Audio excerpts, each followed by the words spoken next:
కాబట్టి కళ్ళు చెవులు బాగా బాగా తెచ్చుకొని వినాలన్నమాట, లేకపోతే అర్థం కాదు. ప్రాప్తకాలజ్ఞుడు అంటే ప్రాప్తించిన కాలమును ఎరిగినవాడు. ప్రాప్తించిన కాలమును ఎరిగినవాడు ప్రాప్తకాలజ్ఞుడు అంటే. జ్ఞ అంటే తెలుసుకొనుట అన్నమాట. అది సంస్కృత పదం. జ్ఞానే జ్ఞ అంటే సంస్కృతంలో శబ్దానికి అర్థం, తెలుగులో ఏంటంటే తెలుసుకొనుట. విజ్ఞుడు, జ్ఞానం వచ్చిందో విజ్ఞుడు. విజ్ఞుడు అంటే విషయము బాగా తెలిసినవాడు.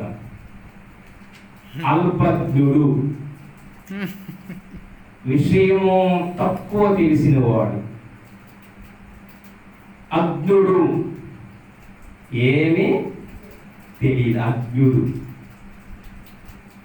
జ్ఞానం అనేది ఎక్కడ వచ్చినా కూడా తెలుసుకొనుట అన్నమాట. విజ్ఞుడు అంటే విషయం బాగా తెలిసినవాడు. అల్పజ్ఞుడు అంటే కొంచెము తెలిసినవాడు విషయం. అజ్ఞుడు అంటే ఏమీ తెలియనివాడు. అట్లానే సర్వజ్ఞుడు, సర్వము తెలిసినవాడు. జ్ఞ అంటే తెలుసుకున్నాడు. సర్వజ్ఞుడు అంటే సర్వము ఎరిగినవాడు. దేవుడు ఒక్కడే, దేవుని ఈశ్వరుడు. హల్లెలూయా. సర్వము ఎరిగినవాడు దేవుడు ఒక్కడే. అంటే ఈ జ్ఞానే పదం ఎక్కడొచ్చినా కూడా తెలుసుకొనుట. అట్లానే దేవుడికి ఇంకొక పేరు కాలజ్ఞుడు అని పేరు. కాలజ్ఞుడు అంటే కాలమును ఎరిగినవాడు. కాలమును ఎరిగినవాడు, కాలమును ఎరిగినవాడు. ఏ కాలములో ఏం చేయాలో దేవునికి బాగా తెలుసు. అందువల్ల దేవునికి కాలజ్ఞుడు అని పేరు అన్నమాట. అట్లా నేను మొదట చెప్పిన పదం ప్రాప్త కాలజ్ఞుడు అంటే ప్రాప్తించిన సమయానికి ఏం చేయాలో ఎరిగినవాడు. ఆ సమయానికి ఏం చేయాలో తెలిసినవాడు.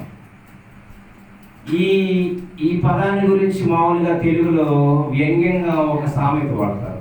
ఏది ప్రాప్త కాలజ్ఞుడు అని చెప్పారు కదా, ప్రాప్తించిన సమయాన్ని ఎరిగినవాడు అనే దానికి తెలుగులో సామెత ఒకటి ఉంది. అంటే వ్యంగ్యంగా వాడతారు ఆ సామెత. ఏ కాలానికి ఆ గొడుగు పట్టేవాడు అని అన్నమాట. అంటే సామెత వ్యంగ్యంగా ఉంటుంది. ఏ కాలానికి, ఇప్పుడు ఎండాకాలం బయటికి వెళ్ళి గొడుగు ఎత్తుకెళ్ళాము, ఎవరు చూసినట్టు ఏమనుకుంటారు? చిన్న ఎండ కూడా తట్టుకోలేకపోతే మనిషి. వర్షాకాలంలో గొడుగు వేసుకుంటే ఎవరు ఏమనుకోరు, ఎవరు ఏమనుకోరు. అది ఎండాకాలం వేసుకెళ్తే, చలికాలం గొడుగు వేసుకెళ్తే షాపింగ్. అంటే ఆ సమయానికి అది వాడకూడదు. ఏ సమయంలో ఏది వాడాలో. కాబట్టి ఏ ఎండకు ఆ గొడుగు పట్టేవాడని వ్యంగ్యంగా వాడతారు. కానీ దీన్ని మనం కొంచెం దాన్ని మారిస్తే, ఏది ప్రాప్త కాలజ్ఞుడు అనే దానికి మారిస్తే సమయ స్ఫూర్తితో వ్యవహరించేవాడని వాడాలి. అది సరైన అర్థం అన్నమాట. అది వ్యంగ్యంగా సామెత. కానీ అసలైన అర్థం ఏంటంటే సమయ స్ఫూర్తితో వ్యవహరించేవాడు అని అర్థం ప్రాప్త కాలజ్ఞుడు అంటే. దేవుని స్తోత్రం. హల్లెలూయా. ఈ లోకంలో ప్రతి క్రైస్తవుడు ప్రాప్త కాలజ్ఞుడు కావాలి. ప్రతి క్రైస్తవుడు అంటే తనకు సంభవించే ఏ పరిస్థితినైనా ఆ సమయంలో ఏం చేయాలో ఎరిగిన వాడై ఉండాలి ప్రతి క్రైస్తవుడు. అది దేవుని కోరిక అన్నమాట. ప్రియమైన దేవుని బిడ్డలారా, అసలు క్రైస్తవుడు అంటే ఎవరు అనేది మనకు తెలియదు. క్రైస్తవుడు అంటే ఎవరు? కలువరి శిలువలో ఆ యేసయ్య చిందించిన రక్తము యందు విశ్వాసం ఉంచి మారు మనసు పొంది దేవుని కృపను ఆధారం చేసుకొని పాతాళం నుండి నరకము నుండి తప్పించుకోవడమే రక్షణ పొందడం అంటారు. ఈ రక్షణ పొందిన వ్యక్తినే క్రైస్తవుడు అంటారు అన్నమాట. ఈ రక్షణ పొందిన వ్యక్తినే క్రైస్తవుడు అంటారు. ప్రతి క్రైస్తవుడు కాలాన్ని ఎరిగినవాడుగా ఉండాలి.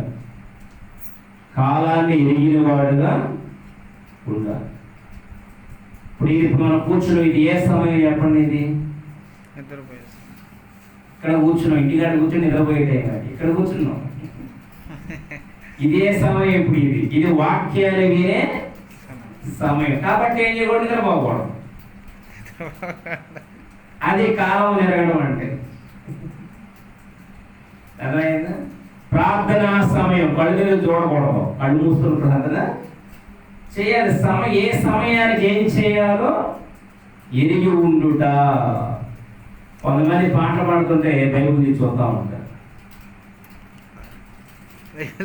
ఏ సమయంలో ఏం చేయాలో తెలియదు. జనులకి అయితే మనకు తెలిసిన విషయాలు ఇవన్నీ. ప్రార్థన చేస్తున్నా కళ్ళు మూసుకున్న కళ్ళు చూస్తూ ఉంటారు. అట్లా అర్థమైందా? చప్పట కొట్టే టైంలో చివరి ముడుచున్నోళ్ళు పెట్టుకుంటారు కొంతమంది. ఏ సమయానికి ఏం చేయాలి అనేది ప్రతి క్రైస్తవుడు ఎరిగి ఉండుట అనేది చాలా ముఖ్యమైన విషయం. క్రైస్తవుడు అంటే రక్షణ పొందినవాడు, దేవుని కోపాగ్ని నుండి తప్పించుకున్నవాడు, పరలోకానికి వారసుడు. క్రైస్తవుడు అంటే అర్థం అన్నమాట. దేవుని కృపను పొందుకొని పాతాళాన్ని తప్పించుకొని దేవుని రాజ్యానికి సిద్ధపడేవాడు. అటువంటి క్రైస్తవుడి లోకములో ఎటువంటి క్రైస్తవుడుగా ఉండాలి? మరి ఆ క్రైస్తవుడు ఎటువంటి లక్షణాలను బైబిల్లో చెప్పిన లేఖనం ప్రకారంగా ఎటువంటి స్వభావాన్ని ధరించుకొని ఉండాలి? ఎటువంటి లక్షణాలు ధరించుకొని దేవుని సంతోషపెట్టే క్రైస్తవుడుగా ఉండాలి కదా? అంటే బైబిల్లో బోలెడని ప్రసంగాలు. క్రైస్తవుడు అలా ఉండాలి, ఇలా ఉండాలి, ఇలా ఉండాలి. పాస్టర్లను వదిలితే వేదికల మీద ప్రసంగం పుట్టలుగా చాంతనంత లిస్ట్ వచ్చింది అనమాట. ఏ విధంగా ఉండాలి క్రైస్తవుడు అని బోలెడని ప్రసంగాలు. క్రైస్తవుడు పరిశుద్ధుడై ఉండాలి, క్రైస్తవుడు సత్యవంతుడై ఉండాలి, క్రైస్తవుడు యథార్థంలో బ్రతకాలి, క్రైస్తవుడు పగ తీర్చుకోకూడదు, క్రైస్తవుడు శత్రువులను ప్రేమించాలి, క్రైస్తవుడు ఒక చెంప కొడితే రెండో చెంప చెప్పాలి. ఇవన్నీ బైబిల్ మనకు చేసిన విషయాలు కదా. ఇక చాంతాడంత లిస్ట్ వచ్చింది. క్రైస్తవుడు ఎలా ఉండాలంటే ఇక ప్రసంగాలు జీవితాంతం చెప్పిన కూడా సరిపోదు అన్నమాట. ఆ లక్షణాలన్నీ విన్నామంటే గుండె గొప్పలు మాట. ఇవన్నీ ఎప్పుడు కలిగి ఉండాలి మనం? అర్థమైంది? ఎప్పుడు కలిగి ఉండాలి? అసలు ఎవరికైనా ఈ లోకం ఎవరికైనా ఇలా ఉండడం అసలు సాధ్యమైందా? ఎప్పటికైనా సాధ్యమైందా?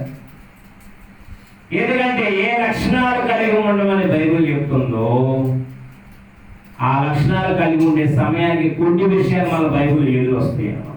బైబిలే చెప్పింది మళ్ళీ అదే విషయాన్ని. అర్థమైందా? క్రైస్తవులు ప్రేమ కలిగి ఉండాలి అని చెప్తుంది బైబిల్. చెప్పిందా లేదా? చెప్పండి. చెప్పింది కదా. మరి అదే బైబిల్ ఏం చెప్తుంది? మీరు కొన్నింటిని ద్వేషించాలి అని చెప్తుంది బైబిల్. మళ్ళా అదే సమయంలో ప్రేమ కలిగి ఉండండి, అట్లానే ద్వేషించండి, కొన్నిటిని ద్వేషించాలి మీరు. అర్థమైందా? దీన మనస్కులై ఉండండి. అదే సమయంలో కోపడమని కూడా పర్మిషన్ ఇచ్చింది. దీన మనస్కులై కోపడడం ఎలా సాధ్యమైంది? సాధ్యమైందా? సాధ్యము కాదు. అర్థమైందా? ఈ విధంగా అనేక వాక్యాలు ఈ లక్షణాలన్నీ కలిగి ఉండడం అనేది ఏకకాలంలో ఒక క్రైస్తవునికి అసలు సాధ్యమేనా? అసలు సాధ్యమని జరిగింది అది. ఇన్ని లక్షణాలు కలిగిన క్రైస్తవుని భూమి మీద కానీ ఎవరైనా మనం చూడగలుగుతామా? ప్రియమైన దేవుని బిడ్డారా, మత్తయి సువార్త 10:12 చదవండి. అక్కడ యేసయ్య తన శిష్యులను సేవ చేయడానికి తోడేళ్ల మధ్యకి గొర్రెలను పంపుచున్నామని మరి పంపుతున్నట్టుగా యేసయ్య ఇక్కడ చెప్తూ ఉంటాడు శిష్యుడు.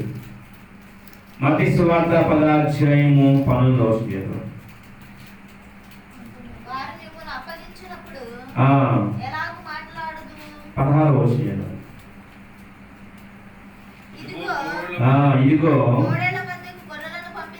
తోడేళ్ల మధ్య గొర్రెలను పంపించినట్లు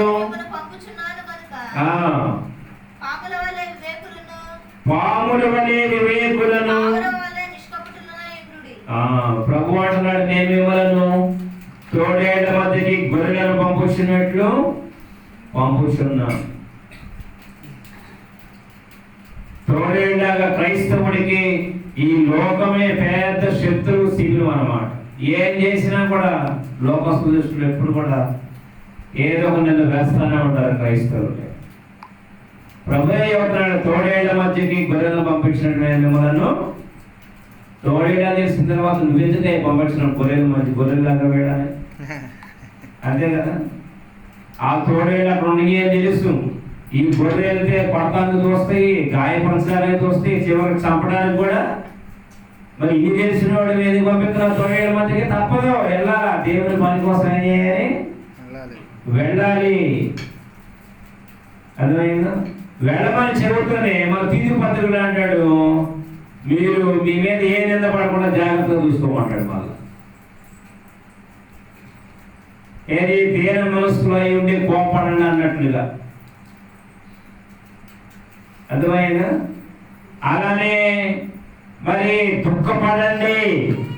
యాకోబు పత్రికలో యాకోబు అంటాడు, మీరు ఏడవండి, దుఃఖపడండి అంటాడు.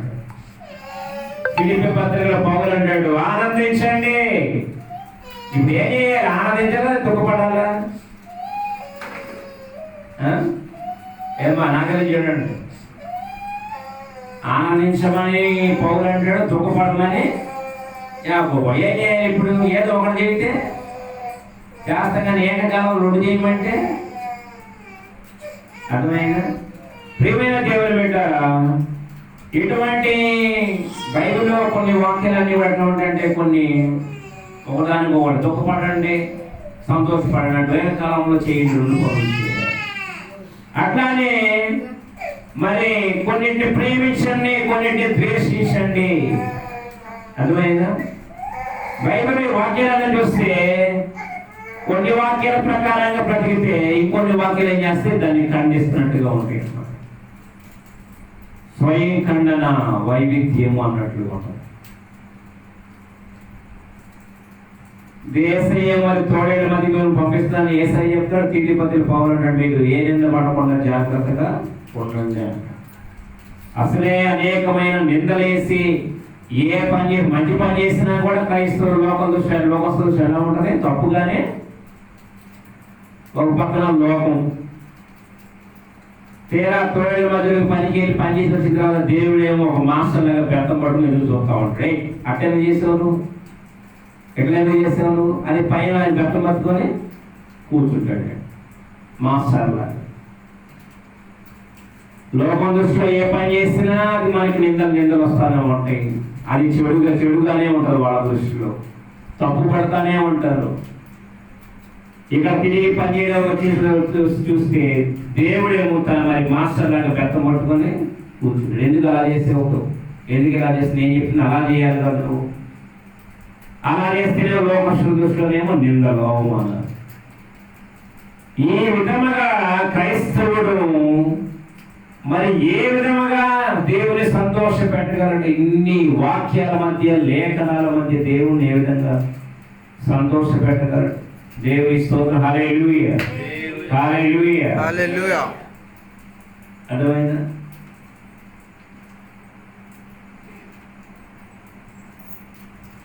ఆల్రెడీ పేరుకి ఇదివరకు ఆల్రెడీ పేర్లు బాగా జరిగి అని సంఘాలు. మరి మీరు ఎప్పుడు స్టార్ట్ చేస్తారు ఆల్రెడీ పేరు? 2 ఏళ్ళ క్రితమేనా? ఏనోవా ఇది 2వ స్లిప్. ప్రతి ఇదివరకు ఆల్రెడీ పేరు చెరుకుపల్లిలో కానీ తెనాల్లో మా ఉద్యోగస్తులు బాగా ఆల్రెడీ కాదు. ఒక 10-15 సంవత్సరాల క్రితం మెండుగా దండిగా జరిగి ప్రతి ఆల్రెడీ పేరుకి ఒక ముసలు మాకు ఇల్లు పట్టుకొని బయలుదేరాడట. అందరు బైబిల్ పట్టుకుని బయలుదేరితే ఆ ముసలి మీద దిండు తీసుకొని బయలుదేరారు. ఏదమ్మా అందరు బైబిల్ పట్టుకెళ్తే నువ్వు దిండు పట్టుకెళ్తున్నా అంటే, ఏమన్నా ఇంటికి అస్సలు నిద్ర పట్టలేదు అయ్యా, ఆ ప్రార్థనకి వెళ్తే ఎంత చక్కగా హాయిగా నిద్రపడుతుంది అంతని పండుకోవడానికి దిండు తీసుకెళ్తానని చెప్పారు. దేవుని స్తోత్రం, హల్లెలూయా. నిజంగా ఆమె చెప్పింది. కొన్నిసార్లు మన ఇంటికి నిద్రపడడం మొదలైపోతారు. ఇక్కడికి వస్తే తృప్తిగా నిద్రపడ్డాను. ఆ మా అమ్మ నిద్రపోతుంటే మా అమ్మ ఎదురుగా కుర్రోడు కూర్చొని ఉన్నాడు. వాడే కబడ్డీ ప్లేయర్ అంట. వాడికి నిద్ర వస్తే నిద్రలో వాడు కబడ్డీ ఆడుతున్నాడు. కోతకెళ్ళాడు నిద్రలోనే. కోతకి కాలు ఆడితే కబడ్డీకి వెళ్ళేవాడు. మరి కాలు తీసుకుని మొసలు మూడాడు అంట. ఆ పడిపోయి చచ్చిపోయారు అందరం. చచ్చిపోయారు. పాస్టర్ పాడేస్తున్నాడు పరదేశుడు ప్రీతులు. మా అమ్మ చాలాసేపు అట్లా పడిపోయింది. ఆనంద పేరు ఎక్కడ లేని చిత్రాలన్నీ మనం కొద్ది మందిగా జరిగిపోయింది. లేదు 100 మంది ఉంటే ఒకరితో పాటు నిద్రపోతా ఉంటాం. దేవుని స్తోత్రం, హల్లెలూయా. కొన్నిసార్లు ప్రార్థనలో మనకు మంచి నిద్ర పట్టింది, కానీ పాస్టర్ ఎప్పుడు అనుకోండి ఎప్పటికప్పుడు లేపుతా ఉంటాడు. చూడండి, క్రైస్తవుడు అంటే ఇన్ని లక్షణాలు ఒక వాక్యం ప్రకారం ప్రకటిస్తే ఇంకో వాక్యం వచ్చి ఢీ కొట్టి ఇటుగా చేస్తాను. కోపపడమన్నా ఎందుకు, దుఃఖపడమంటే ఎందుకు సంతోషిస్తున్నావు? సరే దుఃఖపడదు, ఎందుకు కూడా సంతోషించమన్నాను నేను అని. బైబిల్లో కొన్ని వాక్యాలని 2 బస్సులు ఢీ కొట్టినట్టు, ట్రైన్లు ఢీ కొట్టినట్టు ఉంటాడు. మధ్యలో క్రైస్తవుడు ఉంటాడు. వాడు చావలేక బతకలేక ఏం చేయాలో తెలియక, మనుషులు ఎలా సంతోషపెట్టాలో తెలియక, దేవుడు ఎలా సంతోషపెట్టాలో తెలియక, అసలు ఎందుకు నమ్మున్నాడు వాడికే తెలియక చివరికి వేసుకోవాలి. అట్లా నిస్సహాయ స్థితిలోనికి క్రైస్తవుడు వెళ్ళిపోతాడు. ప్రియమైన దేవుని బిడ్డలారా, ఇటువంటి స్థితిలో మనము దేవుడు ఎలా సంతోషపెట్టగలుగుతాం? మనం మనుషుడిగా ప్రియులుగా ఎలా ఉండగలుగుతాం మనం? అందుకని జటిలమైన సమస్యకి దేవుడు ఒక వ్యక్తిని ఏం చేశాడంటే బాగా తయారు చేసి మన ముందుకు పెట్టాడు. దేవుని స్తోత్రం కలుగునుగాక. హల్లెలూయా. మీరందరూ కూడా ఈయనలాగా బ్రతకండి. మీరందరూ వాక్యానుసారంగా జీవించాలనుకున్న వాళ్ళందరూ కూడా ఈ వ్యక్తిలాగా బ్రతికితే చాలు అని దేవుడు ఏం చేస్తాడంటే కొత్త నిబంధనలో ఒక వ్యక్తిని తయారు చేసి చెక్కి మన ముందు పెట్టాడు. ఆయన అపోస్తలుడైన పౌలు అన్నమాట. దేవుని స్తోత్రం కలుగునుగాక. అన్ని విషయాలలో మనం పౌలును అనుకరించాలి.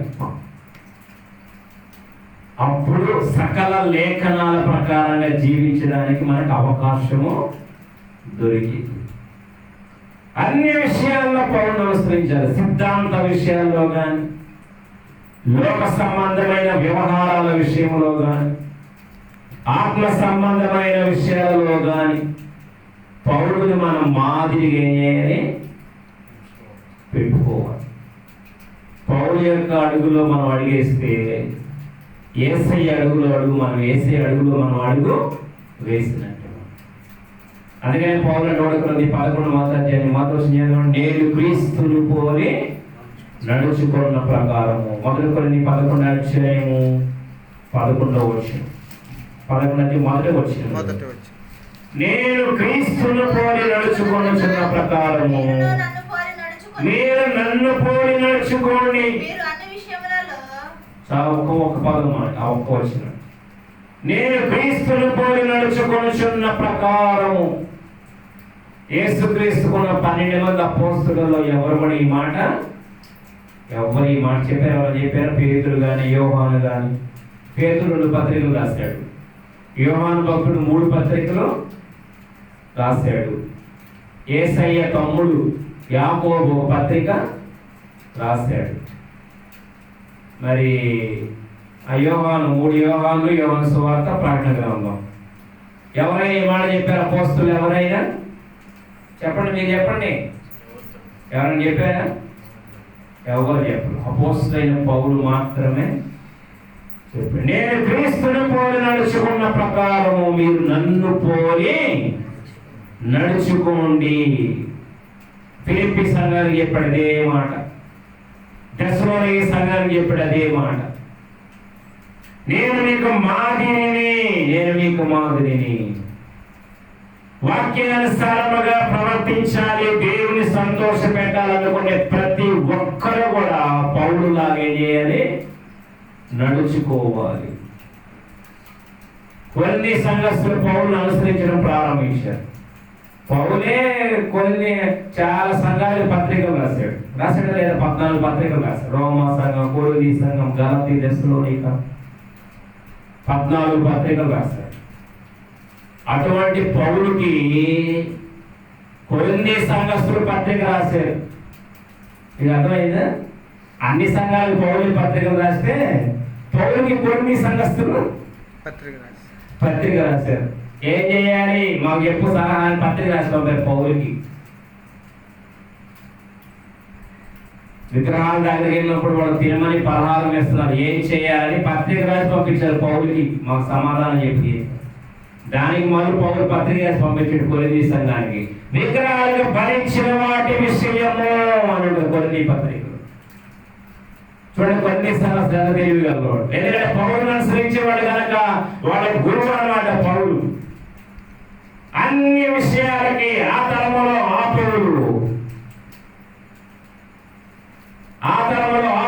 ఇప్పుడు ఈ తరములో అదే పౌరులను అనుసరిస్తూ చక్కగా సంఘాలకి సలహాలు ఇస్తున్న ఈ తరం పౌలు అపోస్తలుడే అర్థం కలిగిపోతాయి. దేవుని స్తోత్రం కలుగుతున్నారు. ఆ పౌలు అంటుంటాడు మనకి. చూసారా? మీరు చూసారా? చూస్తే ఇప్పుడు దాకా ఎందుకుంటారు పౌరులతో పాటు? ఆ పౌరుని ఎవరు చూడాల. కానీ ఈ తరంలో ఆ పౌరు లక్షణాలు కలిగిన ఒక వ్యక్తి దేవుడు మన కోసం ఏం చేశాడు? ఎవరో చెప్పండి, మీ నోటితో చెప్పండి. ప్రవక్త పేరు మన ఆత్మీయత అంటే నేను అప్పుడప్పుడు అనుకుంటా ఉంటా ఏమని, అయోఫ్య అమెరికాలో ఎక్కడో ఒక రాష్ట్రంలో మూల పుట్టాడు. మన పరిస్థితి ఏంటప్పుడు? అమెరికాలో ఎక్కడో మూల పుట్టాడు అనుకోండి, ఇక్కడ మనకు తెలిసేది అసలు. ఇక మన అదృష్టమైన తెలుగు రాష్ట్రంలోనే పుట్టాడు ఆయన. దేవుని స్తోత్రం కాకుండా నేను అప్పుడప్పుడు అనుకొని ఆనందపడతా ఉంటాను. అదే ఆఫ్రికాలో, నైజీరియాలో పుట్టి అమెరికాలో మూల పుట్టితే మన పరిస్థితి ఎలా ఉండేది? ఆ ప్రవక్త తెలుగు రాష్ట్రంలో పుట్టడం ఏంటి, ఆయన్ని మనం తెలుసుకోవడం ఏంటి, సత్యాన్ని గ్రహించడం అంటే అదంతా దేవుని యొక్క ఏర్పాటు. రెండోది, ఆయన పుట్టిన తరంలోనే మనం కూడా పుట్టడం. ఇది రెండో అదృష్టం. దేవుని స్తోత్రం కలుగుగా. ఏదో ఆ పౌరుగాల్లో పుట్టలేదుగా మనం. ఈ పౌరుగాల్లో దేవుడు మనం వేసాడు, పుట్టించి ఆ పౌరు యొక్క లక్షణాలు, సేవా విధానము, వాక్య సారాంశము బయటికి తీసి ఆయన ద్వారా మనకి తీసుకొచ్చి అటుగా ఎవరు చేతులు పెట్టినట్టు పెడితే వాడెవడు అన్నాడంట, ఈ అటుగా కూడా పైకి తీసుకుని ఒట్టు పెట్టుకోలేకపోతున్నాడంట. దేవుని స్తోత్రం, హల్లెలూయా. ఇంక ఎవరేం చేస్తారు చెప్పండి? పోలీసు అటుగా చేతులు పెట్టి చేయి కూడా పైకి లేకపోలేకపోతున్నారు, రోడ్లో పెట్టుకోలేకపోతున్నారంటే ఇక వాడు ఎవరు బాగు చేయలేడు. కానీ దేవుడు కూడా బాగు చేయలేడు. ఒక రాజు అడిగాడంట, మా రాజ్యంలో స్వాములు అనుకున్నారు, మొత్తం అంతకుండా పోగు చేయమన్నాడంట. చాలా మంది దొరికారు స్వాములు. మొత్తాన్ని అంతకుండా సింహాసనం నిలబెట్టాడంట మంత్రి. నిలబెడితే రాజు అడిగాడు, మీరు స్వాములు పైకి ఎత్తమన్నాడు, చేతులు పైకి ఎత్తమంట. అందరూ ఎత్తారంట, ఆ ముందు కూడా చేయలేదంట. ఒరే వీళ్ళందరూ చేతులు గుర్తుకు ఎత్తారంటే ఏంటో స్వామి ఎత్తలేకపోతున్నాడు. వీడు ఫస్ట్ క్లాస్ స్వామి అంటే ఈడు అని వాడికి ట్రై చేసుకుంటారు. ఒక 30 కోట్ల దగ్గర కొంత బంగారం చూపించారంట. ఎందుకు చెప్తారంటే అయ్యగారు సారాంశం మొత్తం తీసుకొచ్చి మన ఒళ్ళో పెడితే పుస్తకాలు కొనుక్కోలేము, మేము చదవలేము, మా వల్ల కాదని ఏం చేయాలి? దేవుడు ఏం చేయాలి? కట్టగట్టి ఏం చేయాలి? చీకటి గదిలో వీటి కాళ్ళు చేతులు కట్టి ఉందని బైబిల్ మనిషి వాడతాడు. చీకటి గదిలో వేసేయండి, వీడు పనికి వెలుగులో పనికిరాడు. వీడు చీకటిలో నీడు అందుకని ఆ వాక్యం ప్రారంభ కాలము ఎరగాలి క్రైస్తవుడు. చాలా తెలివిగా, చాలా చురుగ్గా ఉండాలి క్రైస్తవుడు. ఎలా ఉండాలి అంటే అపోస్తలుడైన పౌలుని చెక్కి నిర్మించి తయారు చేసి మన ముందు పెట్టి, మీరు ఇలా పౌలు అడుగులో మీరు అడుగు వేయండి, నా అడుగులో మీరు అడుగు వేసినట్లే, నా పోలికలోకి మీరు అందరూ కూడా వచ్చినట్లే.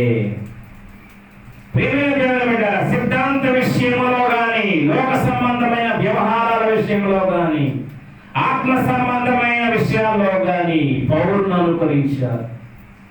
ఈ ప్రాప్త కాలజ్ఞత అనేది సిద్ధాంత విషయంలో పనికిరాదు. ఎందుకు పనికిరాదంటే సిద్ధాంతం అనేది ఇక అట్లా ఉండిపోతుందంటే అది కాలాన్ని బట్టి, పరిస్థితిని బట్టి సిద్ధాంతం మారదు, ఎప్పటికీ మారదు. బాప్తిసం ఉంది. ఇప్పుడు ఎండాకాలం బాప్తిసం నీళ్ళు జరిగితే కుదిరిద్దా? కుదిరిన సిద్ధాంతం మారిద్దా? ఎండాకాలం నీళ్ళు ఇవ్వని మారదు. ఇవ్వాల్సింది ఎండ నది ఎత్తుకో, బావి ఎత్తుకో, నీళ్ళు తెచ్చుకుని నా కాలం ఎత్తుకో, నేను నది ఎత్తుకొని ఎలా ఇవ్వాల్సింది, ఉంచాల్సింది. ప్రాప్త కాలజ్ఞత అనేది సిద్ధాంత విషయంలో కాదు, అనుదిన జీవితంలో మనకు ఎదురవుతున్న కాలాన్ని ఎరిగి, ఆ పరిస్థితిని ఎరిగి చక్కగా నడుచుకున్నట కాలానికి తగ్గట్టు. అర్థమైందా? సమయానికి భోజనం చేస్తే ఆరోగ్య సమయం తప్పితే ఇది భోజన సమయం. భోజన సమయంలో పడబెట్టి నిద్రపోయి ఉన్నారు లేదా? 4 5 తినేవాళ్ళు ఉన్నారు, పనులు బట్టి తినే. అప్పుడేమో కొన్నాళ్ళకి ఆరోగ్యం మనకి పాడైపోద్ది. రాత్రిపూట నిద్రపోవాలి. నైట్ డ్యూటీ చేయండి రాత్రిపూట. మీరు పగల నిద్రపోతే కొన్ని సంవత్సరాల పాటు ఆరోగ్యం తిరగబడిపోవాలి. ఎందుకంటే రాత్రి రెస్ట్ తీసుకోవాలి, పగల కాదు మనుషులు రెస్ట్ తీసుకోవాల్సింది.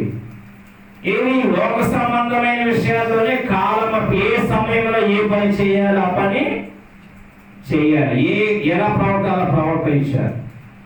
అలానే ఈ లోకంలో ఉన్న క్రైస్తవులు కూడా కాలాన్ని ఎరిగి ప్రవర్తించాలి, కాలాన్ని ఎరిగి ప్రవర్తించాలి. దేవుని స్తోత్రం కలుగునుగాక. హల్లెలూయా, హల్లెలూయా, హల్లెలూయా. ప్రియమైన దేవుని బిడ్డలారా, పౌలు మనకి అన్ని విషయాల్లో మాదిరి. సిద్ధాంత విషయంలో ఈ ప్రాప్త కాలజ్ఞత పనికిరాదు, కానీ అనుదిన వ్యవహారాల విషయంలో మనము సమయాన్ని, పరిస్థితులను ఎరిగి దానికి సమయస్ఫూర్తిగా ఏం చేయాలి? వ్యవహరించాలి. కొంతమంది మీరు మంచి విశ్వాసం అనుకుంటాను నేను. కొంతమంది బాగా వర్షాకాలం, చలికాలంలో ఎవరైనా విశ్వాసం ప్రార్థన చేయడానికి వెళ్తే చలికాలం, వర్షాకాలం నాగరాజు తల తెచ్చిపోతాను ఎవరు ప్రార్థన చేయడానికి వెళ్తే ఆమె కూల్ డ్రింక్ ఇచ్చి తెలంగాణ.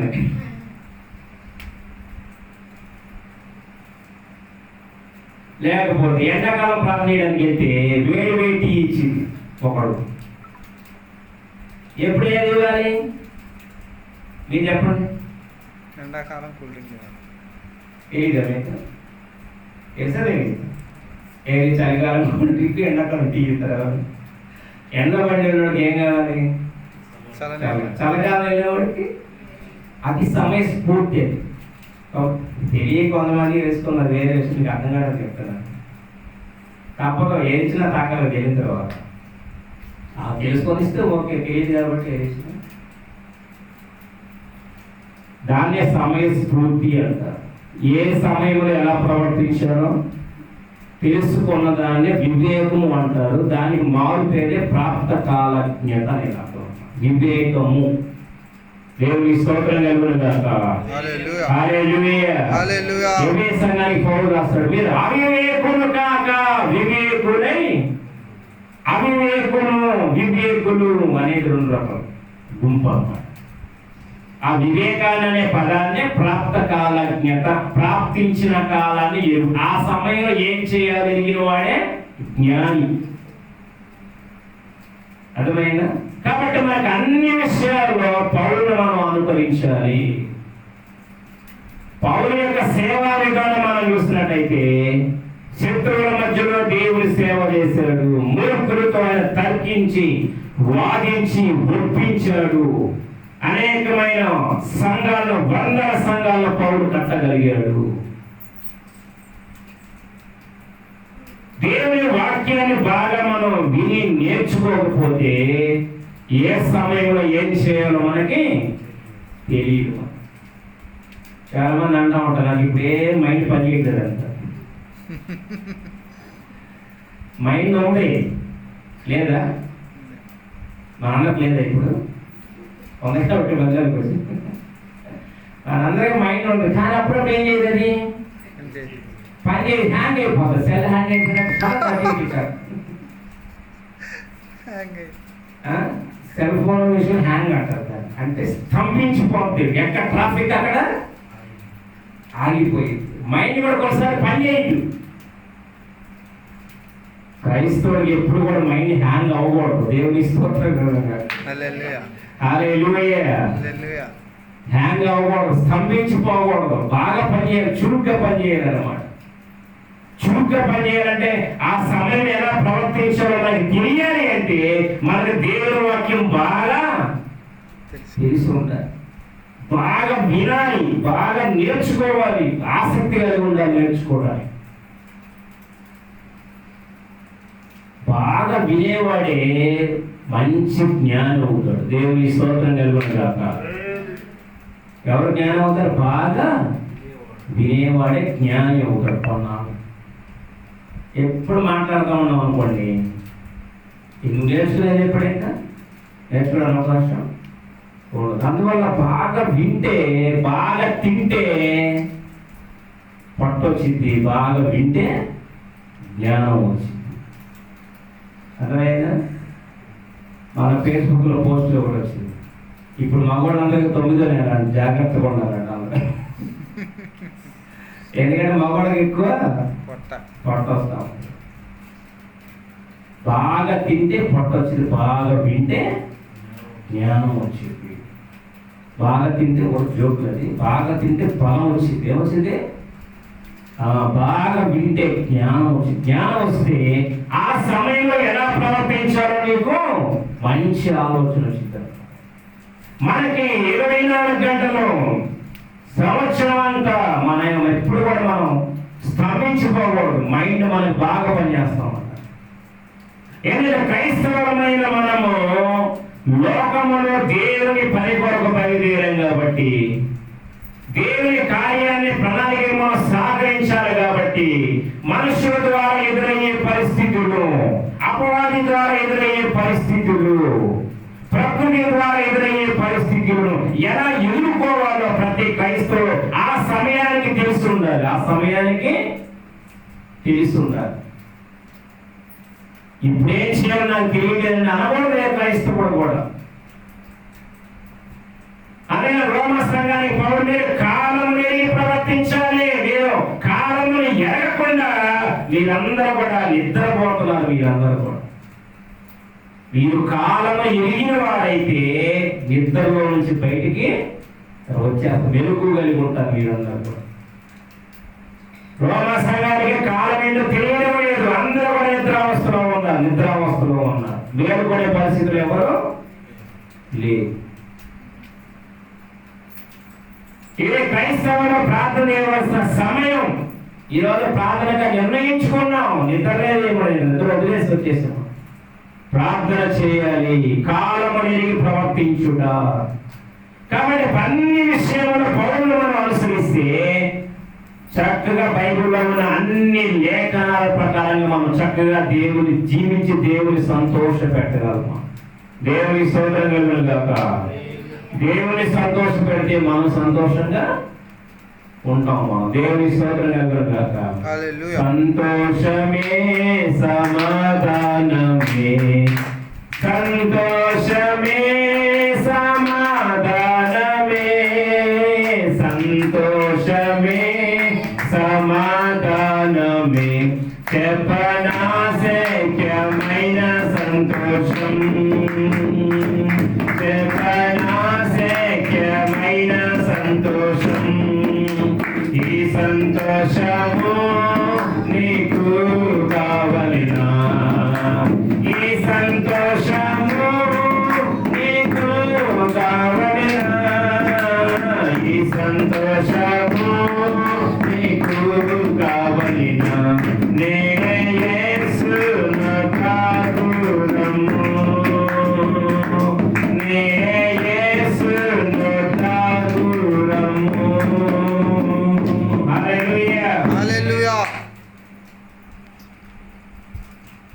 యేసుక్రీస్తు నమ్ముకొని మనం సంతోషంగా ఉన్నాం. మనం చెప్పండి, సంతోషంగా ఉన్నాం అందరం. మనం వేస్తే ఓవర్ పైకి యాక్టింగ్ చేస్తున్నాం, సంతోషంగా ఉన్నాం. సంతోషం నిజంగా మన హృదయాల్లో ఎన్నో ఏసై నమ్మకంతో ఎన్నో దిగుళ్ళు, విచారాలు, సమస్యలు అవన్నీ గుర్తొచ్చినప్పుడు సంతోషం మొత్తం అయిపోతే ఎగిరిపోయి పైకి వరకే ప్లాస్టిక్ పూలాలు నవ్వుకుంటే అది ఏసై నమ్మకం మీరు కూడా సంతోషం పడతారు. ఇది వాస్తవం, చేదు నిజం నేను చెప్పేది ఇప్పుడు. కానీ ఎప్పుడైనా దేవుని పెట్టారా, నిజమైన సంతోషం మనకి ఇక్కడ లేదు. కొంచెం కాదు మనం సంతోషం అదన లోపం వస్తూ ఉంటుంది, మాయమైపోతుంది. నిజమైన సంతోషం పరలోకానికి వెళ్ళిన తర్వాత దేవుని స్తోత్రం కలుగును గాక. కొన్నిసార్లు మనం ఏం చేస్తామంటే దేవుని కార్యము మరి ఆగిపోకూడదని తెగించి కొన్నిసార్లు ముందుకు వెళ్ళిపోతాం. కొన్నిసార్లు దేవుని కార్యం మనం చెయ్యలేమని మధ్యలో వదిలేసి వెళ్ళిపోతాం. ఆ సమయంలో ఏం చేయాలి మనకి అర్థం కాదు. పెద్ద ధర్మ సంఘటన అన్నమాట. మనం చిన్న చిన్న విషయాలకే ధర్మ సంఘటన కలిగి ఉంటే మరి రాబోయే రోజుల్లో భయంకరమైన శ్రమకాలం ఏం చేస్తుంది, దూసుకొని ముందుకి రాబోతుంది. విద్యా సంఘం ముందు ఎత్తపడితే మధ్యలో ఎత్తపడిద్దా చెప్పండి, చెప్పండి చెప్పండి. మీ పాస్టర్ ఏం చెప్పలేదు మొదటి నుంచి. ఈ భూమి మీద ఏ సంఘానికి స్పష్టత లేకపోయినా పర్వాలేదు, కానీ ఓపీ సంఘానికి ఏం చేయరు, ఐగా సంఘాలకి స్పష్టత క్లారిటీ ఉండదు అన్నమాట. క్లారిటీ సంఘం ఎత్తపడదు. ఇక్కడే మనం దైనందిన జీవితాల్లో ధర్మ సంఘటనలో బతుకుతూ ఉంటే మరి రాబోయే దినాల్లో భయంకరమైన శ్రమలు, అబద్ధ క్రీస్తు రాబోతున్నాడు. మరి ఆ శ్రమల కాలంలో అలాంటిదంటే ఇంతకు ముందు ఎన్నడూ కూడా భూమి మీదకి రాలేదు, ఇక ముందు రాబోదు. అది అతి త్వరలో భూమి మీద శ్రమల కాలం వచ్చేస్తాం. మరి అబద్ధ క్రీస్తు పరిపాలన రాబోతుంది. ఆ సమయంలో మరి క్రైస్తవులు ఎలా ప్రవర్తించాలి అనేది ఇప్పుడే మనకి అర్థం కాకపోతే ఆ సమయంలో ఎలా ప్రవర్తించాలి మనకు అర్థమైందా? అబద్ధ క్రీస్తు పరిపాలన చేస్తామంటాడు. ఒక పక్క రక్షణ కాపాడుకోవాలి, జాగ్రత్తగా అయిపోయింది వాక్యం చెప్పాను, రక్షణ కాపాడుకోవాలి. ఓ పక్క ప్రాణాన్ని కాపాడుకోవాలి, ఓ పక్క సువార్త చెప్పాలి,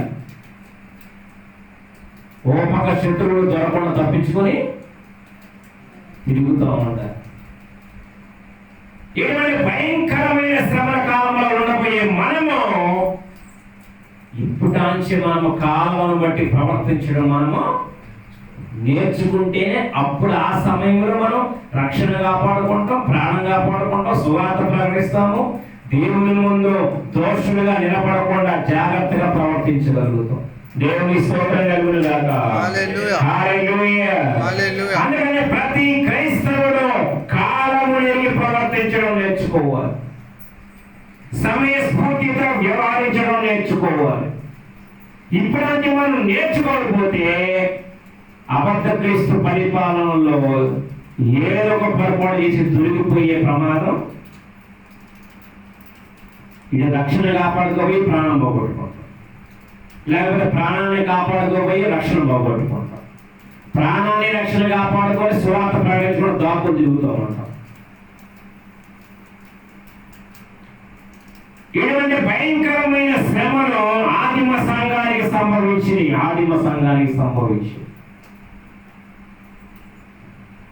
అటువంటి భయంకరమైన శ్రమల మధ్యలో కూడా ఆదిమ సంఘస్థులు, అపోస్తుడైన పౌలు వీరందరూ కూడా కాలముని ఎరిగి ప్రవర్తించారు కాబట్టి శ్రమను వాళ్ళు జయించగలిగారు. వాళ్ళందరూ కూడా ప్రాప్త కాలజ్ఞులు. ఆదిమ సంఘస్థులందరూ చాలా తెలియగలిగారు. వాడు సంఘమంతా చదివిపోయిన తర్వాత హ్యాపీగా ఎటువంటి వెళ్ళిపోయి సువార్త ప్రకటించుకుంటూ వెళ్ళిపోయారు. ఎటబతికారు మరువాడు.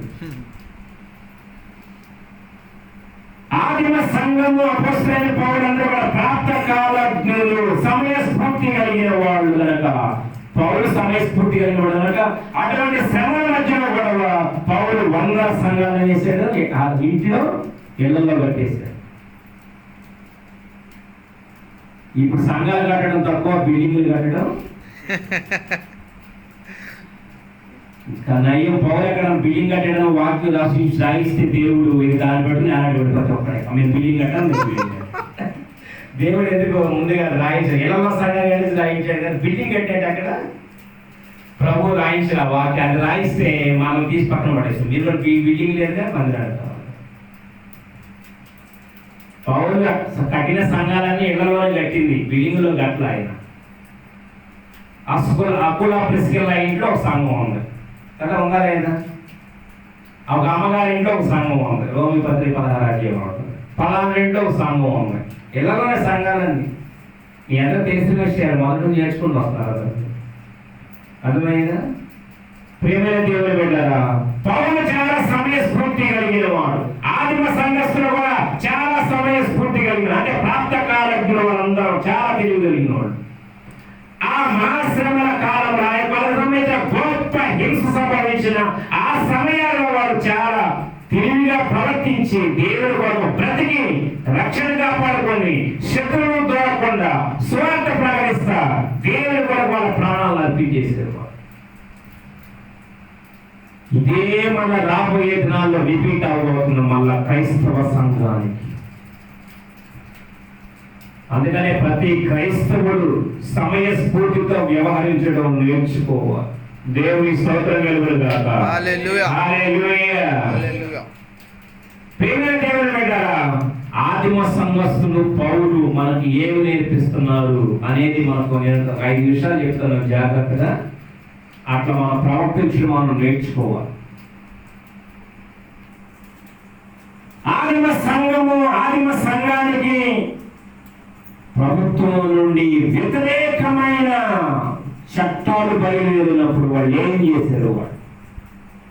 వాళ్ళు ఏం చేశారంటే చూడండి, అపోస్తలుల కార్యాలు 4వ అధ్యాయములో చూడండి. అపోస్తలుల మొట్టమొదటి ప్రభుత్వం వారి నుండి వాళ్ళకి వ్యతిరేకమైన నిబంధనలు చట్టాలు బయలుదేరినప్పుడు ఆదిమ సంఘస్థులు ఏం చేశారు? మనం కూడా అదే పని రాబోయే దినాల్లో 4వ అధ్యాయము మరి 10వ వచనం చదవండి.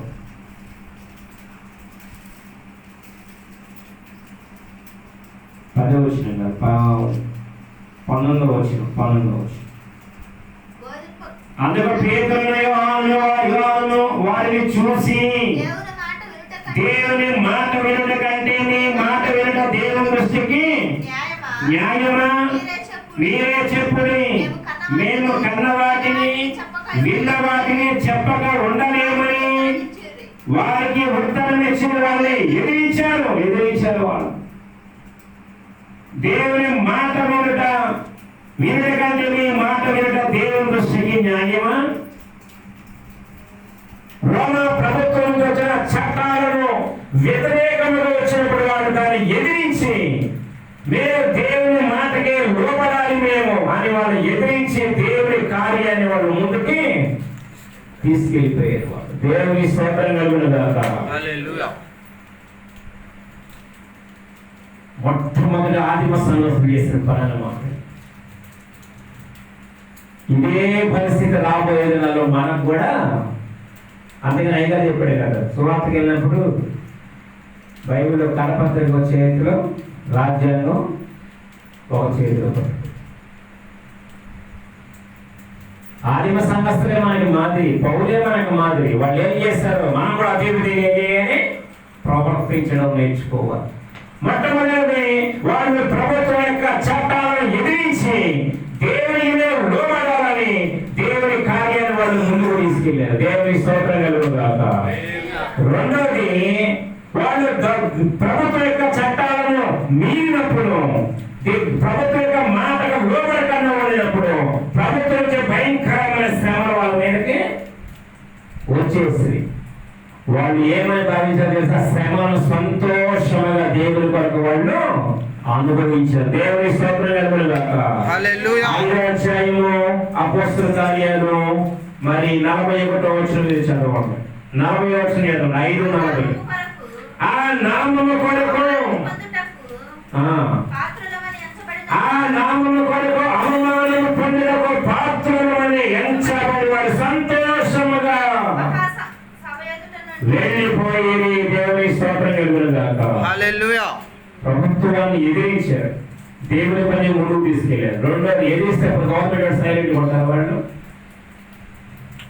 వాళ్ళని ఇబ్బంది పెట్టినప్పుడు వాళ్ళు చేశారంటే దేవుని కొరకు శ్రమ అనుభవించడం మాకు ఎంతో సంతోషకరము, ఆనందము, అవమానం పొందడము, పాత్రులమని ఎంచుకొని సంతోషంతో వాళ్ళు చేశారు.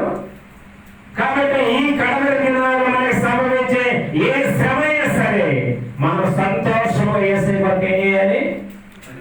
అనుభవించి. ఎందుకంటే ఇప్పటి కాలపు శ్రమలు ఎన్నదగినవి. మనం ఎవరైనా 39 గొడవలు ఎవరున్నారు ఇప్పుడు ఎవరైనా తిన్నా ఎవరైనా చెప్పండి. మీ నోరు తెలిస్తే ఆ బంగారు నోటి ఒక మాట రావాలి. తిన్నాడు ఎవరైనా 39 గొడవలు ఎవరైనా ఏడ తిన్నాను? అసలు ఒక మాట అంటే పాడడం మాట గొడవ చెప్పండి తింటాను. వాడు కొట్టే మంది మన కూడా కొడతారు కొడవాలి. ఇంకా మనం ఆత్మీయ జీవితంలో ఎదగరా ఇంకా చిన్నపిల్లలు అవుతామని మనలో ఎవరైనా ఒక మాట ఒప్పుకుంటాం. మనం అసలు సంఘంలో అంటే వాళ్ళని ఇప్పుడు బయట అభివృద్ధి ఒప్పుకుంటాం. మనం మొత్తాన్ని తీసుకెళ్ళాం బయట తగ్గలే మనం. కానీ ఆదిమ సంఘస్థులు దేవుని కొరకు ఎన్నో శ్రమను అనుభవించి వాళ్ళు ఏమన్నారంటే నేను ఏసై కొరకు ఇది అనుభవిస్తాను, నాకు ఇది బాధ్యత, ఇది నా ఈ శ్రమ అనుభవించడం నాకు మహిమ రాబోయేది. నాకు వాళ్ళు సంతోషంగా ఏసై కొరకు శ్రమను అనుభవించారు. మనం చిన్న చిన్న ప్రాంచి అనుభవించడం నేర్చుకుంటే మహాశ్రమల కాలంలో పొరపాటులో ఉన్నామని బతికున్నాం అనుకో, అబద్ధ క్రీస్తుని చూస్తావు, వాడు పెట్టే ఇబ్బందులు చూస్తావు. ఇప్పుడు అంచే నేను తర్ఫీదు చేసుకుంటే ఆ కాలంలో మీరు వాడు ఎన్ని శ్రమల పాలు చేసినా మీరు మనం భరించగలిగి దేవుని పట్ల సహించగలుగుతాము. దేవుని స్తోత్రం కలుగునుగాక. హల్లెలూయా. రెండోది వాళ్ళు ఆ శ్రమలో కష్టాలు ప్రభుత్వం నుంచి ఎదురైనప్పుడు సంతోషంగా భరించారు. వాళ్ళందరూ కూడా సంతోషంగా భరించారు.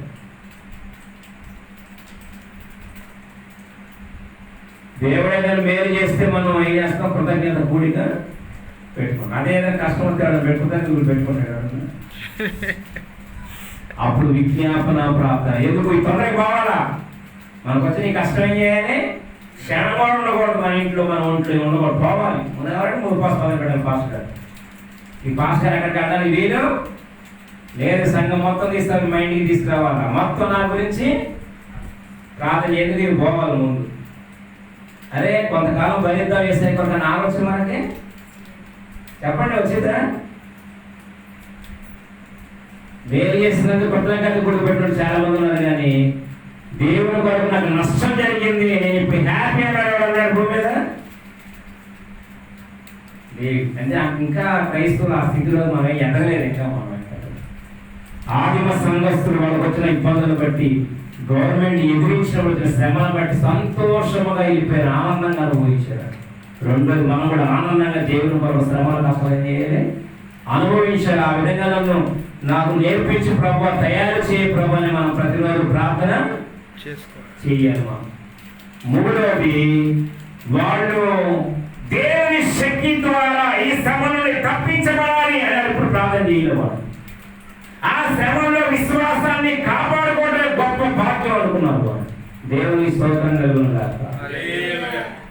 అర్థమైందా? ఈ శ్రమంలో ప్రభావంలో తప్పించు, మాకు సహాయం చేయమని వాళ్ళు ప్రార్థన చేయలేదు. వాళ్ళు ఈ శ్రమ కాలంలో మా విశ్వాసాన్ని కాపాడుకొని, రక్షణ కాపాడుకోవటం, ప్రార్థన జీవితాన్ని కాపాడుకోవటమే గొప్ప అద్భుతమైన వాళ్ళు భావించారు కనుక తొందరగా తప్పించి తీసేయమని ప్రార్థన ఎక్కడ కూడా చేయలేదు. మనము కూడా మనకు వచ్చే ఇబ్బందుల శ్రమంలో మన విశ్వాసాన్ని మనం ఏం చేయాలి? కాపాడుకోవాలి అంటే విశ్వాసాన్ని కోల్పోయే ప్రమాదము శ్రమల కాలంలో ఉన్నది. ఆ శ్రమల కాలం ముందు మనం కూడా శ్రమలో రక్షణ కాపాడుకోవాలి. ఆదిమ సంఘస్థుల మాదిరి భయంకరమైన శ్రమలప్పుడు వాళ్ళు ఎలా ప్రవర్తించారు, మనం కూడా అదే విధముగా ప్రవర్తించాలి. మూడవది, వాళ్ళు ఆ శ్రమను తీసేమని దేవుని అడగలేదు కానీ ఆ శ్రమల మధ్యలోనే తమ విశ్వాసాన్ని కాపాడుకున్నాడు పౌలు. నేను నా విశ్వాసమును కాపాడుకున్నాను, నా విశ్వాసాన్ని పోగొట్టుకునే పరిస్థితులు నాకు వచ్చినాయి, భ్రష్టుడైపోయే ప్రమాదం వచ్చింది, కానీ నేను నా విశ్వాసాన్ని నేను కాపాడుకున్నాను. రక్షణ అందరూ పొందుతారు, దాని చివరి వరకు దాన్ని మనం ఏం చేయాలి? కాపాడుకోవాలి. కాబట్టి మనకు వచ్చిన శ్రమంలో కష్టాల్లో మన విశ్వాసాన్ని కాపాడుకునే ప్రయత్నం చేయాలి, ప్రార్థన సహాయం చేద్దాం. నాలుగోది, ప్రియమైన దేవుని బిడ్డలారా, ఎప్పుడైతే ప్రభుత్వం నుండి యొక్క భయంకరమైన శ్రమలు వారికి వచ్చినాయో, ఏ ప్రభుత్వం నుంచి వచ్చినాయో ఆ ప్రభుత్వం ఏర్పడిన చట్టాన్ని ఉపయోగించుకున్న వాళ్ళు బయటికి తప్పించుకున్నారు. అపోస్తలుడైన పౌలుని సువార్త ప్రకటించినప్పుడు శిక్షించడానికి పౌలును పట్టుకున్నారు, చేతులు కట్టేశారు, బొంద కట్టేశారు, కొరడా తీశారు కొట్టడానికి. పౌలు అన్నాడు, చిన్న ప్రశ్న అడిగాడు, అంతే, ఏం అడగా, చిన్న మాట అడిగాడు. ఒక్క మాట కొడుకు కానీ కొంచెం టైం ఇవ్వమన్నాడు. ఒక మాట అడిగి 20 అపోస్తలుల 22 అధ్యాయం 26 వచ్చింది. ఒక చిన్న ప్రశ్న వాళ్ళని అడిగాడు, కొట్టడానికి కొట్టించుకునే ముందు అడిగాడు. ఆ ప్రశ్నతో వాళ్ళు విత్తనపోయి 22 అధ్యాయము 26 వచ్చిన ఏదండి, శతాధిపతి ఆ మాట విని 25 కూడా 20 ఇచ్చారు. 25 వారి పౌరులు వారితో కట్టుచున్నప్పుడు తన దగ్గర నిలిచి ఉన్న శతాధిపతిని చూచి శిక్ష విధింపకయే రోమీయులను మనుషుల్ని కోరాలతో కొట్టడానికి నీకు అధికారం ఉందా? నీకు వారితో కట్టేసినాడు పౌలు. అన్నాడు, అయ్యా నేను రెడీగా ఉన్న కొట్టించుకోవడానికి, కానీ ఒక చిన్న మాట మా నాకేం చూడండి, తలదించి పక్కన ఇప్పుడు వెళ్ళిపోతే తెలాన్ని నిలబడలేదు మన పని, రెండో పని ఏమైనా ఉందా? అంతే కదా. అయితే మంచిగా నిలబడి కాళ్ళకి ఎగిలేదు దేవుని స్తోత్రం. ఆమె ఎందుకంటే సమీకరే ఉన్నాం గడిచి పౌలు అన్నాడు, కొడతానికి ఓకే, నేను కొట్టించుకుంటాను, చిన్న ప్రశ్న అడుగుతాను, అడగమని అడిగి ఏమన్నాడు? శిక్ష నేరం రుజువు చేయబడకుండా, ప్రభుత్వం వారు శిక్ష ఖరారు చేయకుండా, రోమీయులైన నన్ను మీరు కొట్టడానికి మీకు అధికారం ఉందా మీకు అన్నప్పుడు వాడు పెద్దపోయిన ప్రశ్నవి వెళ్ళి పైది గారు కూడా ఆశ్చర్యమో ఎవరికి మా తెలుగు గారు చట్టాన్ని బాగా ఉపయోగించుకున్నా చెప్పేసి కొట్టదని ఆపేపించాడు.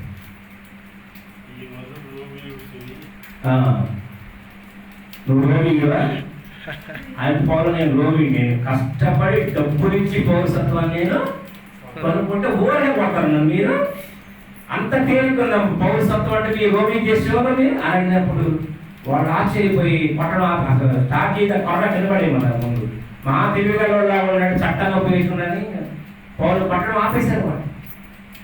ఇప్పుడు మనమేం చేయాలి? ఏ ప్రభుత్వానికైతే దేవునికి వ్యతిరేకంగా ఆజ్ఞల బయలుదేరపడాన్ని తిరస్కరించి దేవునికి లోబడుతున్నామో ఆ ప్రభుత్వం చేత నియమించిన చట్టాన్ని తెలుసుకొని దాన్ని ఉపయోగించుకొని తప్పించుకునే వాళ్ళముగా ఉంటాం. అది సమయస్ఫూర్తి అన్నమాట. దేవుని స్తోత్రం కలుగునుగాక. హల్లెలూయా. ఐదోది 4 చెప్పండి. ఐదోది, కొన్నిసార్లు దేవుడు మనకి ఇచ్చిన జ్ఞానాన్ని ఉపయోగించుకొని తప్పించుకెళ్ళిపోవాలి. ఇప్పుడు పౌరు కట్టి వారులతో కట్టి కొట్టబోయేటప్పుడు అడిగాడు ప్రశ్న, పౌరు ఎంతో చట్టాలను ఉపయోగించి తప్పించుకున్నాడు. ఓకే. ఒక చోట పౌరు ఏం చేశాడంటే ఆ ఊర్లో పౌరు కొడతారని ఆ శిష్యులకు అర్థమైనప్పుడు పౌరులను గంపలో పెట్టి దాచిపెట్టి గోడ తీపి పంపించేశారు. పౌరు సైన్యాన్ని పంపించేసి. దేవుని స్తోత్రం కలుగునుగాక. చదువు చూడండి ఆ వాక్యాన్ని, 12వ అధ్యాయము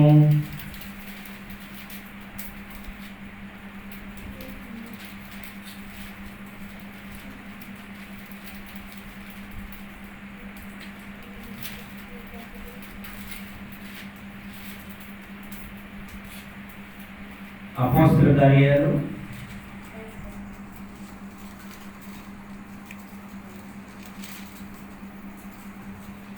9వ అధ్యాయము 25వ వచనం.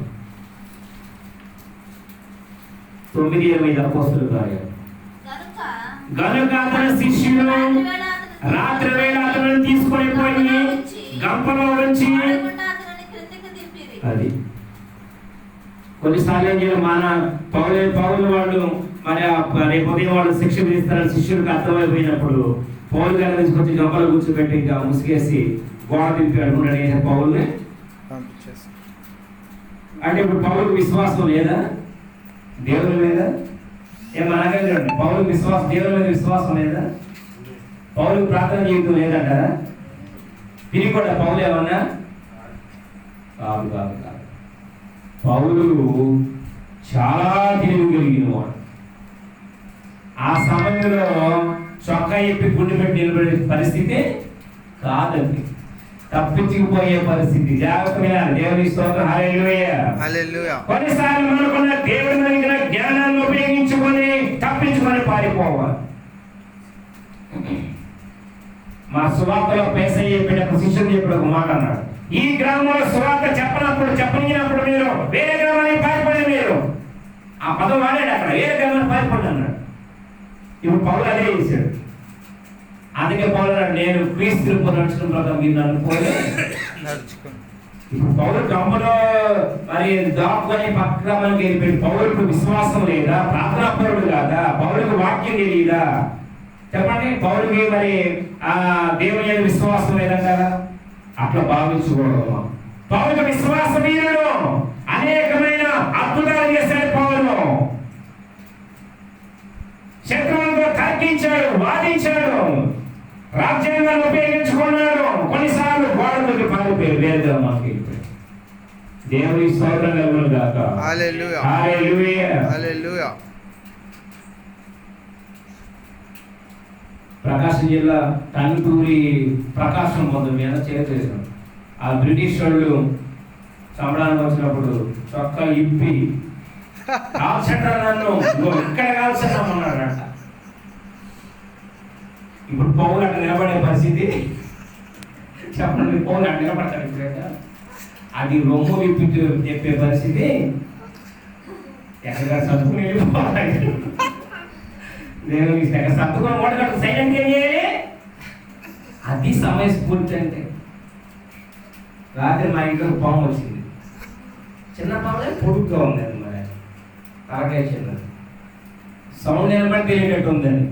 ఎవరిన సైలెంట్గా ఉన్నాం, ఆ సౌండ్ నిలబడి వెళ్ళిపోతుంది, వెళ్ళిపో. అందుకని వేసాయి అన్నాడు మతీశ్వర 10:16, మీరు పాము అనే అదే ఎత్తుకుంటుంది, ఏడాది సందు ఎత్తుకుంటుంది, మనం కళ్ళ ముందు ఎత్తుకుంటుంది, సందు ఏడాది దొరికి సందు లేదు, పాపం దొరికిపోయింది. నాకు పాములు కనబడ్డా కుక్క అరిసిన మహా కోపం అన్నమాట, చంపేస్తాను. అంటే కుక్కలు పడతాను ఎత్తుకొని చంపంగా, పాములు మాత్రమే పాములు చంపేస్తాను. నా కళ్ళ ముందు కనబడ్డది మా అది ఎట్టేలా ఎత్తుకుంటుంది, రంధ్రాలు ఎత్తుకుంటుంది, రంధ్రాలు ఎవరు ఎత్తుకుంటానికి చంపేస్తాను. టంగుటూరి ప్రకాశం పంతులాగా చొక్కా ఇప్పేసి ఏడగాల్సిండ్రా అంటే పౌలు ఆ 14 ఎలా వెళ్తాడు?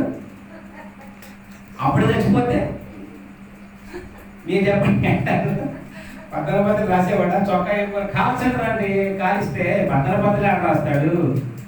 14 రాయిపోతే అయ్యగారు వాక్యసారాంశం మనగా చెబుతాడు, వాక్యసారాంశాన్ని. మీకు అర్థమైంది ఎంత లాంగ్ వెళ్ళిపోయింది సార్? కానీ అక్కడ పౌలు టంగుటూరి ప్రకాశం పంతులకు చొక్కా ఇప్పుడు కాల్చమనే పరిస్థితి కాబట్టి గుండెలు పెడితే మోసం వెళ్ళిపో. దేవుని స్తోత్రం కదా. హల్లెలూయా. అందుకని ప్రతి క్రైస్తవుడు సమయస్ఫూర్తి కలిగిన వాడుగా, ప్రాప్త కాలజ్ఞులు కావాలి. అంటే మనకు విశ్వాసం లేదా? ప్రార్థన చేయడం చేత కదా.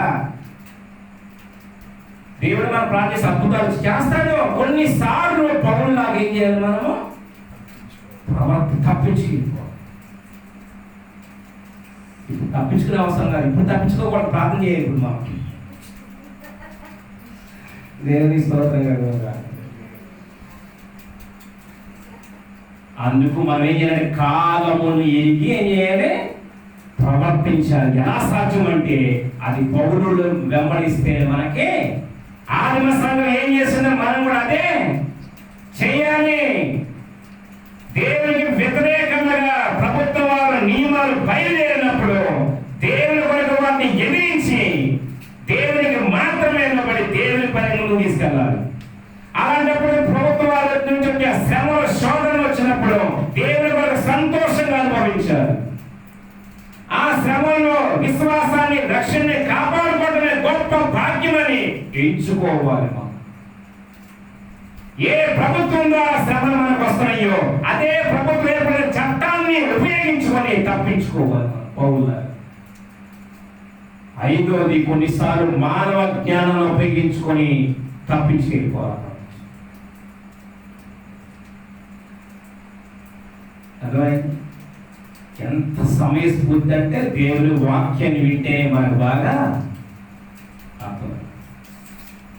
కడవ దినాలు మనం ఇటువంటి క్రైస్తవులుగా సమయాన్ని ఎరిగిన వారముగా, కాలాన్ని ఎరిగిన వారముగా, నిద్ర మేలుకొని బహు జాగరూకులమై ఇప్పుడు మనం ఏ కాలంలో ఉన్నాం, ఏ సమయంలో ఉన్నాము, ఎలాగ ప్రవర్తించాలి, ప్రతి క్రైస్తవుడు ఒక ప్రాప్త కాలజ్ఞుడు కావాలి. దేవుని స్తోత్రం కలుగునుగాక. హల్లెలూయా. హల్లెలూయా. హల్లెలూయా. నీకు అర్థమైంది? చెప్పినంత వాక్యం అర్థమైందా? అర్థం కాదు మనం మొదలు పెడతాం మొత్తం ఇక్కడ. చెప్పండి, అర్థమైందా? అడవదుగా చాలా షార్ప్గా, చాలా తెలివిగా, దైవ జ్ఞానం కలిగి, వాక్య జ్ఞానం కలిగి, ఆదిమ సంఘం వేసిన అడుగు జాడల్లో, పౌరు అడుగు జాడలో నడిస్తేనే దేవుని సంతోషపెట్టగలము. దేవుని క్రీస్తు న్యాయపీఠం ముందు ఏ దోషం లేని వారిగా నిలబడగలుగుతాము. అబద్ధ క్రీస్తు కాలంలో ప్రాణాన్ని కాపాడుకుంటాం, రక్షణ కాపాడుకుంటాం, సువార్త ప్రకటిస్తాము, దేవుని కొరకు నిలబడగలుగుతాము. ఇలాంటి జ్ఞానం కలిగిన వారుగా మనం, సమయస్ఫూర్తి కలిగిన వారముగా మనం, అటువంటి ప్రాప్త కాలజ్ఞుడుగా పరిశుద్ధాత్మ దేవుడు మన తయారు చేయునుగాక. దేవుని వాక్యాన్ని దీవించునుగాక. ఆమేన్.